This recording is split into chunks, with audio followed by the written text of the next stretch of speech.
Hi everyone. Today, we are going to present our project, which is Smart Parking Management System with User Authentication. So I'm Darren Chua, and together with my teammates, Shan, Hui, and Jian Hui. So in this presentation, we are going to present the synopsis and general idea, system objective and purpose, how to use the system, reporting, like the output of the system, and OOP concepts. So first, I'm going to present the synopsis and general idea. So our smart parking management system is to improve the overall parking experience by making it more organized, secure, and efficient. It provides a smart management tool that connects entry tracking, slot allocation, and payment into one single system. It removes human errors and ensures that every vehicle is charged fairly based on its category and duration. So all in all, our system aims to reduce confusion, prevent misuse, and create a reliable parking environment that benefits both users and management. So I'm going to present the system objective and purpose. So for driver, our system provides a user-friendly parking experience. User can just enter, locate available parking space, and exit the system with minimal effort. And also, our system provides transparent billing. The charges are automatically calculated based on duration, vehicle type, and user category. And then for admin, it provides efficient management. Admin can monitor the parking occupancy and control the parking slot availability. Also, it also increased the operational efficiency. A centralized system for managing parking data and system functionalities are provided. Okay, so I'm going to pass it to my teammate. Thank you, Darren. Now let's look at the system workflow. On the main start screen, there are three options: enter as driver, admin login, and shutdown. Drivers and admin have their own specific functions, which I will explain later. For shutdown, an admin password is required to prevent the system from turning off by mistake. First, for the driver, they can enter a parking by entering their info, and the system will automatically assign a slot and provide a map guide. They then receive a ticket with a ticket ID.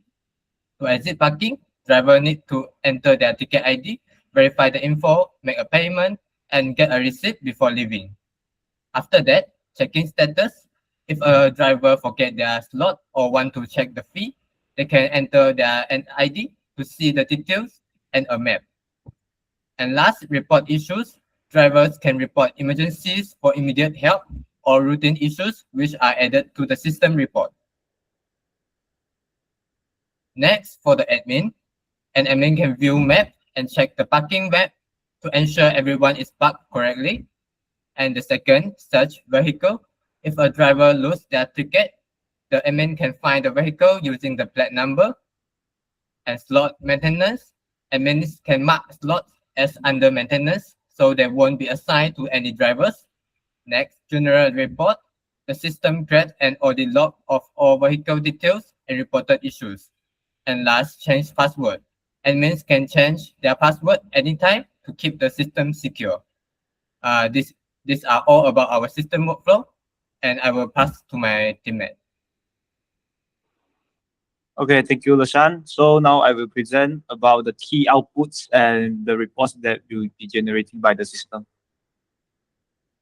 Okay, so for the admin side, first, the output is view parking map. So the system will display the complete parking map and shows the availability of the parking slot.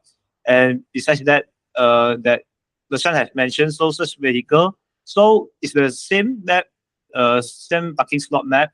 So the admin also can see like where the vehicle of the driver parked at. And also for the slot maintenance, the admin can see which parking slot is under maintenance.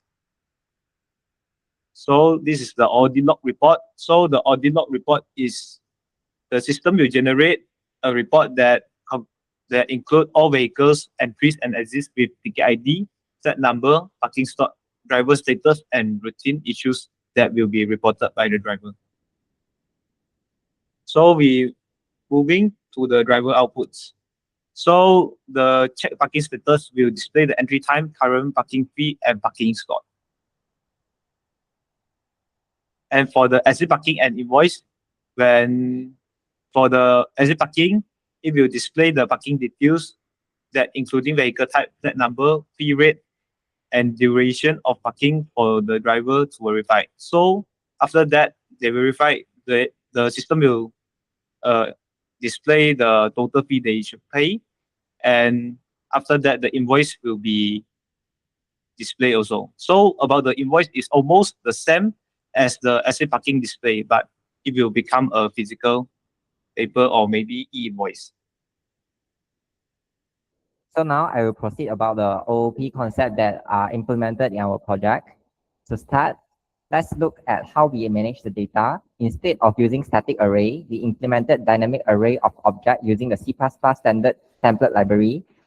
Specifically, our parking lot utilized a vector of parking slot object, allowing the system to scale its grid size dynamically. Equally important is how we protect the data through encapsulation. We strictly hide sensitive information by making attribute private. For instance, the admin password is completely encapsulated within the admin class and only can be updated through the authorized setter method. Similarly, driver, VIP, or OKU status is kept private and prevent unauthorized manipulation of priority logic. Moving on to association, we apply both composition and aggregation to model real-world relationship. Association defines how objects react, categorizing them into composition and strict lifestyle ownership, and aggregation for loser independent linkage. We use composition in our parking lot. It completely owns the parking slot. If the lot is deconstructed, the slot will be destroyed as well.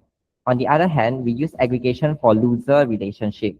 When a vehicle enters, the ticket system and parking slot both hold a pointer to that vehicle object. They use the vehicle to calculate duration and occupancy. And the engine of our system relies on an inheritance and runtime polymorphism. We built two main inheritance trees, one for user branching to the admin and also driver, and one for the vehicle branching into car and motorcycle. We also utilize runtime polymorphism by declaring pure virtual function in our base vehicle class, such as get base rate. This forces the car and motorcycle subclasses to define their own specific logic. When our pricing engine calculates a fee, it dynamically reads the object time at runtime and applies the correct base rate, demonstrating true polymorphic behavior. Finally, a system must be stable and secure. We implemented comprehensive exception handling using custom try-catch block. If a driver tries to enter a full lot, or if a camera detects the license plate that is already parked inside, the system throws a specific error like a capacity exception or duplicate entry exception instead of crashing. For security, we integrated role-based access control. Driver can have open access to ticketing, while admin must pass login authentication to view the parking metrics or change maintenance status. Furthermore, every single action from entries to field login is silently written into a hidden audit log text file, ensuring complete administrative oversight. And that's all for our proposal. Thank you for listening.